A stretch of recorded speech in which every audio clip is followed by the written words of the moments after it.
Greetings, everyone. What would you do if you were stuck between two giants trying to destroy each other right in your own home? Iraq is standing before a harsh historical turning point. A government that has struggled to survive and spent billions on reconstruction for 2 decades. Now, it has made a shocking decision, giving the green light for armed forces to attack American soldiers at any cost. The government has lost control, and Iraq is the next Middle East crisis. Ladies and gentlemen, last month in the capital Baghdad, Iraq's most powerful security agency convened an emergency meeting with a shocking agenda, officially giving the green light to domestic paramilitary forces, allowing them to open fire on U.S. troops by any means available. Yes, you heard that right. The government that Washington established in 2003, the first of the Reconstruction era, and the one it spent 2 decades supporting, is now unilaterally allowing attacks directly targeting American soldiers stationed right on Iraq's soil. However, the U.S. is clearly not the only country that Iraq is relying on. For the past 20 years, Baghdad has received weapons and money from Washington, while importing almost all other essential goods from Tehran. This is one of the most delicate and sophisticated balancing acts in the world, a form of neutrality that can only exist as long as these two giants don't try to destroy each other. And now, 50 days after the conflict between the United States and Iran broke out, this is the harsh position that Iraq has to endure. This country is situated on one of the most peculiar geopolitical structures in the modern Middle East, and the coming weeks will determine whether that balance can survive the hail of bullets or if Iraq will become the next victim to be crushed. So in the end, who really holds the power? On the afternoon of March 24th, an emergency meeting was held at the Ministerial Council for National Security, the highest security authority of Iraq. The presence of the Prime Minister, the National Security Advisor, the heads of intelligence agencies, and almost every powerful figure in Baghdad was noted. But alongside them was also a group of senior figures who alternately represented the paramilitary forces, armed groups that were nominally under the control of the Iraqi state, but in reality often took orders from someone else, in a completely different place. That very morning, a coordinated airstrike by the U.S. and Israel hit one of their bases in Anbar province, killing 15 fighters. The question on the agenda was how Baghdad would respond to this. If you think they would call for restraint or promote dialogue, you're greatly mistaken. The Council has officially authorized Iraq's security forces, including paramilitary groups, to respond to any future U.S. attacks with all resources at their disposal. This is an almost unimaginably broad authorization. The authority to open fire is given directly to commanders and individual units, without any approval needed from Central Command. Take a moment to reflect on how extreme this leniency is. The Iraqi government, which was shaped by Washington from the ruins of the Iraq War, responded to the request to attack Americans on its own soil with a careless attitude, like, "Fine, go ahead, do whatever you want." A source close to the Prime Minister shared with the Anharza network that he signed this order under intense pressure from the paramilitary groups themselves. This is not surprising, since earlier that month, he didn't even dare to name the groups responsible for attacks on American targets, even though these groups were openly claiming responsibility on social media in real time. That order is easier to grasp once you see the true nature of these paramilitary groups and how much they manipulate the country. They are a state-recognized security group funded by the federal government, with a commander reporting directly to the Prime Minister. But the reality is much of that money doesn't go to Baghdad, but instead to Tehran. Iran's Islamic Revolutionary Guard Corps has trained, funded, and in many cases directly commanded these groups for nearly a decade. When two theories about how they operate are in direct conflict, just like what happened in that meeting room on the 24th, you can clearly see which way the balance is tipping. These networks fired back in retaliation before the government gave official permission. Hundreds of drone and missile attacks had rained down on American targets and their allies in the weeks leading up to the meeting, with some days recording up to dozens of launches. Fuad Hussein, the Iraqi foreign minister, probably gave the most honest assessment of the country's dire situation in an interview with American television on March 22. When asked whether Baghdad could control its own militia groups, his answer, recorded right in front of the camera, was, "I don't believe it's possible. If control leads to armed conflict, I honestly don't know who would hold the balance of military power. At the same time, the spokesperson for a group that had just bombed the Iraqi intelligence agency, resulting in one death, brazenly appeared on television to accuse Kurdish officers of being Mossad spies and directly named the deputy director, a current official of the Iraqi government, as a foreign agent. We know all of this sounds crazy. While the distant war with Iran was still simmering, now Iraq seemed to want to join the fray. How could anyone keep up with these chaotic developments? But trust us, this story is not only important, it's also the key to understanding what's happening. It all started with events that happened more than a decade ago. This story really began in the summer of 2014 with one of the most terrifying and sudden military collapses of the 21st century. At that time, the Iraqi army, trained and equipped by the U.S., was being repeatedly driven back across the western part of the country by fighters from the self-proclaimed Islamic State, ISIS. They had poured in from the chaos in Syria and began to establish their own rule in provinces with a majority Sunni population. Fallujah fell in January that year, Ramadi was besieged in the spring, and by early June, ISIS fighters had reached the gates of Mosul, Iraq's second-largest city. Remember, that city of Mosul was once officially protected by a formidable force, 60,000 soldiers and federal police, who were supposed to confront the gunmen of the so-called Islamic State, who only numbered a few thousand. Yet the battle lasted only 4 days before those 60,000 troops abandoned their positions, leaving behind even the powerful Abrams tanks and armored vehicles provided by the U.S. and fled in chaos. That nightmare unfolded just a few hours' drive from the capital, Baghdad, and at that time, no one could stop the advance of the enemy forces. Most of the blame, both then and now, including a 2015 investigation by the Iraqi parliament that made formal recommendations for criminal prosecution, was placed on one person alone, Nouri al-Maliki, the prime minister of Iraq at that time. During his second term, he systematically purged disloyal officers from the army and filled the senior command ranks with loyalists from his own faction, whose abilities were highly questionable. At the same time, he pursued a domestic policy so blatantly sectarian that it inadvertently turned the majority Sunni provinces into recruitment funnels for jihadist fighters. To be fair, Iraq's government at least saw the imminent collapse of Mosul and repeatedly pleaded for air support from the United States. However, the Obama administration, still bleeding from the wounds of the 2011 withdrawal and terrified at the prospect of having to return to Iraq, flatly refused. On the contrary, they did not hesitate at all. It should be reiterated that ISIS was a catastrophic threat to the Islamic Republic of Iran.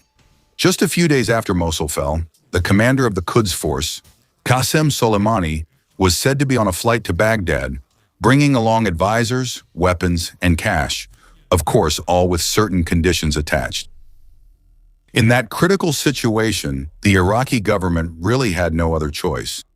To support the fight, Iran took advantage of its shared religious identity with the majority of the Iraqi people. Grand Ayatollah Ali al-Sistani, the most powerful Shia cleric in the country, issued a religious decree calling on every able-bodied Iraqi man to take up arms and volunteer to defend the homeland. Tens of thousands of people responded to that call, creating the largest military mobilization in modern Iraqi history. And when the regular army had melted away like soap bubbles, the government was forced to adapt, creating a structure capable of absorbing this wave of people. From there, a sponsoring organization called the Popular Mobilization Forces, or PMF, was officially established. On paper, this seemed like an emergency wartime measure, but in reality, this structure eventually absorbed an entire network of militia groups that had already been backed by Iran, groups that had spent the previous decade fighting against the U.S. occupation under orders from Tehran. By the end of 2014, groups like IB Hezbollah and Asaib al-Haq had become deeply rooted in this new structure, receiving salaries from the Iraqi state while still taking orders from Tehran. What makes this whole mess so difficult to unravel after more than a decade is the fact that the PMF actually went to the battlefield and played a major role in the victory against ISIS in Iraq. When the regular Iraqi army was still in a shattered state, it was the PMF who later received crucial air support from the U.S.-led coalition that fought bloody house-to-house battles to retake cities like Tikrit and Fallujah. The Iraqi government finally regained some credibility by recapturing the city of Mosul, where thousands of their fighters fell during that campaign. But basically, when ISIS was completely defeated territorially in 2017, the PMF emerged as heroes, especially within the Shia community. Even in Sunni areas that were once controlled by the Islamic State, seeing the PMF rather than the army come to the rescue is something people will never forget. With that legacy, Baghdad simply can't disband them. The way the Iraqi state has dealt with them since then is no different from how they've handled every other sectarian faction since 2003. Absorb them into the system, pump in enough money to keep them satisfied, and hope they don't cause too much trouble. In 2016, Parliament officially integrated the PMF into the Iraqi security forces as an independent organization, reporting directly to the Prime Minister. The factions have salaries, legal cover, and are guaranteed a share of the federal budget, which has ballooned to $3.6 billion each year. However, what they don't have, and what Baghdad has never truly tried to impose, is a real chain of command running through Baghdad. Just think about it. What could possibly go wrong with a model like that? And the answer to that question finally came on February 28, 2026, when Israel struck Iran. This event put Iraq in an extremely awkward position. The core issue here is that Iraq's two most important international partners at this moment are firing at each other right on Iraqi territory. On one side is Iran, the neighboring country with a border stretching up to 5,000 kilometers. The trade turnover between the two countries reached about $12 billion in 2024, making Iraq Tehran's second largest partner after China. Because most of Iraq's manufacturing facilities were destroyed during the years of war with ISIS and have not yet recovered, this relationship is vital. From food, construction materials to pharmaceuticals, everything flows in from the Islamic Republic of Iran. Not only goods, but Iran's energy also supplies about 1/3 of Iraq's electricity. When Tehran cuts off electricity, as they have done many times in 2024 and in the early days of the current war, entire cities in Iraq are plunged into darkness. The remaining partner, the United States, also plays an equally important role. Since 2014, Washington has poured more than $15 billion in security assistance into Iraq, training counterterrorism forces, elite units that are truly the only non-sectarian ones in the Iraqi military, while also providing air power that has played a key role in pushing ISIS out of the north of the country. And alongside the military aspect is a massive financial structure. About 90% of the Iraqi government's revenue comes from oil sales, which are paid for in US dollars. This money first has to go through an account that the Central Bank of Iraq has opened at the US Federal Reserve in New York. This arrangement has given Washington a choke point that can strangle Iraq's economy at any time. When the U.S. Treasury tightens regulations on the circulation of those dollars, as they have continuously done since 2022 by blacklisting Iraqi banks and delaying specific money transfer orders, the dinar quickly dropped, sending import prices soaring within days. Baghdad cannot afford to lose this financial lifeline, just as they cannot afford to lose Iranian electricity to keep half the country lit. Therefore, having to choose one side over the other is simply not a viable option. However, since the beginning of March 2026, these two partners have been actively targeting each other's forces right on Iraqi soil. This is truly a brutal love triangle. Since the first week of the war, Iran-backed factions within the PMF have launched a coordinated campaign targeting both U.S. and Iraqi government positions from within the country, with direct attacks on the most important locations. From drones striking the Haji Air Base where U.S. troops are stationed, to missiles fired at the U.S. consulate in Erbil, and an attack on Camp Victory near Baghdad, and that's just the beginning. Meanwhile, U.S. and Israeli bombings have killed around 80 PMF fighters and wounded more than 250 others. This has also led to soldiers, police officers, and Iraqi civilians falling in the crossfire, even in Erbil, the Kurdish capital, which has been considered the safest area of the country since 2003. Now they have to endure drone and missile attacks almost every day. On April 7th, Washington and Tehran unexpectedly announced a 2-week ceasefire, and factions of the Iran-backed PMF paramilitary forces followed suit just one day later. Overall, things have calmed down for now. But there is one thing we can say for sure. The past 6 weeks have completely changed the face and fate of Iraq. In fact, Baghdad had already fallen into a strange state before that. After the parliamentary elections last November, the country was stuck in a period of uncertainty, completely deadlocked in forming a new government.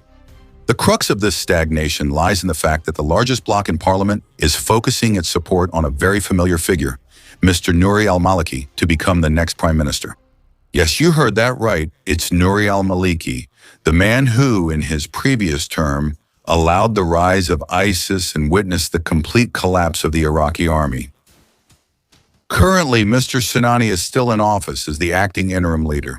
And even if he manages to secure a second term after all these events, it would only be due to the complete lack of viable alternatives, not because of any strong support for his leadership abilities. Taken individually, this chaos is not unusual for Baghdad, a place that has always been unstable. So much so that it could make a country like Bhutan seem like a symbol of peace and wise governance. However, this political crisis is reaching its peak just as Iraq's most important partner is trying to force Baghdad to make a life-or-death decision. It's a forced marriage with the United States or a commitment to its neighboring Islamic Republic. Iran, of course, is certainly not sitting idly by and letting fate decide. Last weekend, Quds Force Commander La Esmail-Khani made his first public appearance since the conflict with the United States broke out. He did not appear in Tehran or Isfahan, but was present right in Baghdad. Reports indicate that he held a series of meetings with Tehran-backed militia forces and political leaders, while the fragile ceasefire with the U.S. was still in effect. For Tehran, time is of the essence, and many scholars have described this as a decisive moment for the nation's survival, prompting it to act to restrain the militia groups before things get out of hand. Expert David Senker from the Washington Institute has warned that if Baghdad does not act soon, Iraq will also soon become a failed state. Other assessments are even less optimistic, including opinions from Zina Mansour of Chatham House and Bisset Touhey from the Foundation for Defense of Democracies. Sadly, there is a very practical logic behind these pessimistic assessments. Mr. Mansour argues that the current Iraqi government is so weak and lacks power to the extent that it cannot confront these armed groups, even if some elements of the political class in Baghdad genuinely want to put an end to their abuses. Meanwhile, Ms. Bisset Touhey asserts that government officials in Baghdad will only act against the militia groups when under heavy pressure from the United States. So, all of this brings us back to the beginning.